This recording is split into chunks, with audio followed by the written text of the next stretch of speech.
राज्य हुआ करता था। वहाँ एक शमशेर नाम का राजा राज करता था। वो हमेशा प्रजा की मदद करता था और प्रजा भी राजा की बहुत इज्जत करती थी। शमशेर की एक बीवी और एक बेटी थी।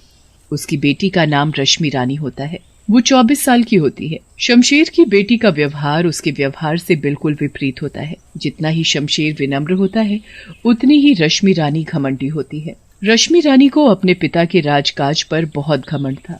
शमशेर अपनी बेटी को बहुत समझाता है कि घमंड करना अच्छी बात नहीं होती, लेकिन शमशेर अपनी बेटी से बहुत प्यार करता है, इसीलिए वो अपनी बेटी के घमंड के आगे झुक जाता है।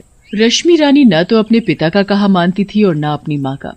वो सिर्फ अपने मन की करती थी। एक दिन राज दरबार में एक बेरोजगार गांव का आदमी राजा से सिफारिश लेकर आता है। उस बेरोजगार इंसान की हालत बहुत बुरी थी। उसने फटे पुराने गंदे कपड़े पहन रखे थे। राजा साहब, मेरी मदद कीजिए। मेरे पास पैसे नहीं है। मेरे पास कोई काम नहीं है करने को जिससे मैं पैसे कमा सकूं। आप मेरी मदद कीजिए, नहीं तो मेरे बीवी बच्चे भूखे मर जाएंगे। शमशेर को उसकी बुरी हालत देखकर दया आ जाती है। आप चिंता मत कीजिए, मैं आपको काम दिलवाने में मदद करूंगा।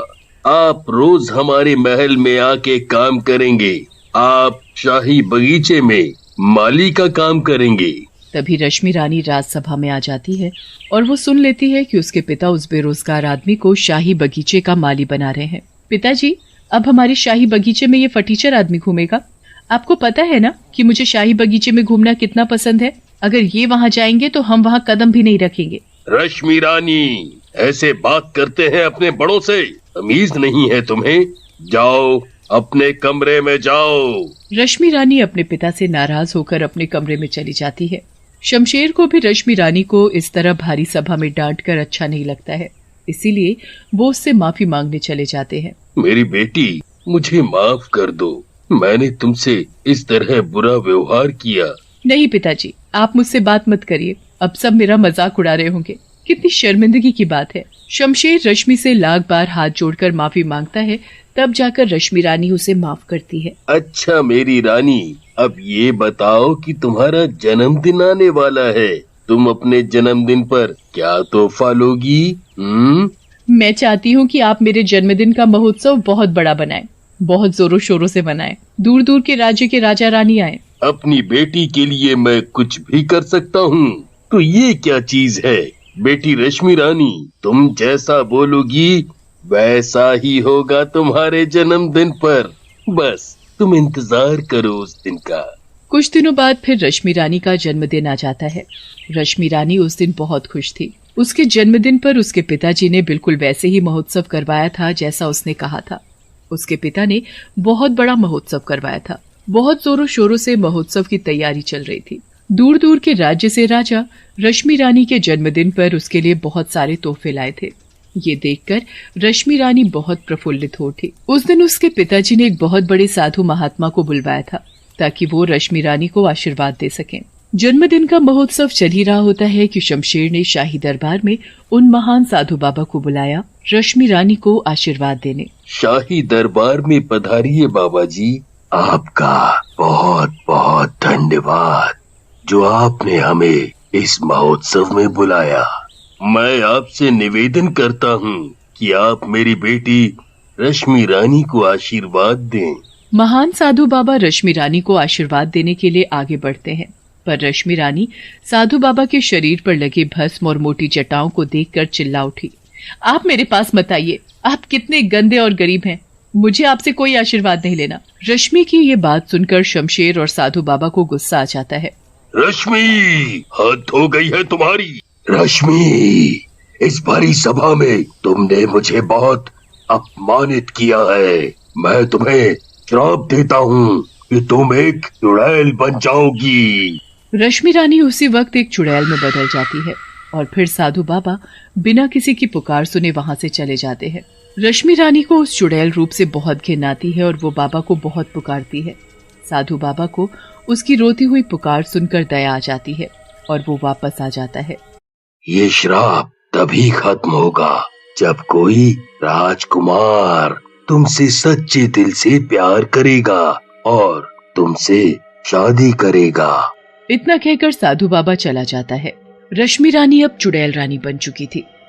ये क्या हो गया मेरे शरीर को? कितनी सुंदर थी मैं, बाबा के श्राप से मैं कितनी बदसूरत हो गई। अब मुझसे कोई सुंदर राजकुमार शादी नहीं करेगा। चुड़ैल रानी अपने आप को अपने कमरे में बंद कर लेती है और शीशे में खुद को बार बार देखकर रोने लगती है। शमशेर और उसकी बीवी अपनी बेटी की यह हालत देखकर बहुत डर गए थे और बहुत चिंतित भी थे। चुड़ैल के शरीर की वजह से रश्मि का घमंड समय के साथ कम होता गया। उसका व्यवहार शांत और विनम्र होता गया। परंतु शमशेर जैसे ही किसी राजकुमार के सामने अपनी बेटी की शादी का प्रस्ताव रखता तो वो उस चुड़ैल रानी को देखकर डरकर भाग जाया करते थे। हर कोई राजकुमार किसी सुंदर रानी की तलाश में था, इसीलिए कोई भी उस चुड़ैल रानी को पसंद नहीं करता था। चुड़ैल रानी इस बात को लेकर बहुत दुखी थी। एक दिन शमशेर ने सोचा कि किसी राजकुमार के सामने शादी का प्रस्ताव रखेगा और बदले में ढेर सारे हीरे जेवरात देगा, परंतु वो अपनी बेटी का चेहरा शादी के बाद ही देखने की इजाजत देगा। थोड़े दिनों बाद उन्होंने यही किया। शमशेर एक राजकुमार के साथ शादी का प्रस्ताव रखता है और हीरे जेवरात के लालच से उनकी रजामंदी ले लेता है। शादी की रजामंदी की खुशी लेकर जब वो चुड़ैल रानी के पास जाता है तो वो कहती है, ये आपने क्या किया पिताजी? आपने मेरा रिश्ता लालच के बलबूते पर तय किया है। मैं ऐसी शादी नहीं करना चाहती, मुझे ये शादी नहीं करनी। तुमको पता है ना, तुम्हारा ये श्राप तभी जाएगा जब तुम किसी से विवाह करोगी। हाँ मुझे पता है, पर बाबा जी ने साथ में ये भी कहा था कि ये श्राप तभी जाएगा जब कोई मुझे सच्चे दिल से प्यार करेगा। शमशेर चुड़ैल रानी की बात काट देता है और बोलता है, बस बस, मुझे और कुछ नहीं पता। तुम्हारा विवाह तय हो चुका है और तुम उसी से विवाह करोगी। विवाह का दिन आ जाता है। चुड़ैल रानी की शादी जबरदस्ती उस राजकुमार से करा दी जाती है जिसको ये भी नहीं पता होता कि उसकी होने वाली बीवी एक चुड़ैल है। शादी के मंडप में भी उसके पिता चुड़ैल रानी का मुंह घूंघट से छुपा देते हैं। शादी संपन्न हो जाती है और शादी के बाद चुड़ैल रानी उस राजकुमार के साथ उसके राज्य चली जाती है। राजकुमार जब चुड़ैल रानी का घूंघट उठाकर देखता है तो वो बहुत डर जाता है और डर के मारे चिल्लाने लगता है, चुड़ैल चुड़ैल, ये तो मेरी बीवी नहीं है, ये तो चुड़ैल है, भागो यहाँ से। चुड़ैल रानी राजकुमार को रोककर बोलती है, रुकिए राजकुमार, आप डरिए मत, मैं आपको कोई नुकसान नहीं पहुंचाऊंगी, आप डरिए मत। राजकुमार ये सुनकर थोड़ा शांत हो जाता है और चुड़ैल रानी को गुस्से से कहता है, मैं तुमसे कोई विवाह नहीं करना चाहता, तुम चुड़ैल हो, कितनी बदसूरत। उफ, मुझे एक सुंदर रानी चाहिए थी, मेरे साथ धोखा हुआ है, मैं अपने महल में तुम्हें नहीं रख सकता। और फिर राजकुमार चुड़ैल रानी को महल के बाहर भगा देता है। चुड़ैल रानी रोती रोती जंगल में पहुंच जाती है और वहां एक जगह बैठकर अपना दुखड़ा रोती है। कोई भी राजकुमार मुझसे विवाह नहीं करना चाहता, सबको सुंदर रानी चाहिए, पर किसी को भी मेरे व्यवहार और विनम्रता से प्यार नहीं हुआ। अब मुझसे कौन विवाह करेगा? कैसे मैं श्राप मुक्त हो जाऊंगी? तभी उस जंगल में चरणगढ़ राज्य के राजा शिकार करने आ जाते हैं। वो राजा भी बहुत अमीर थे, दिखने में सुंदर भी थे।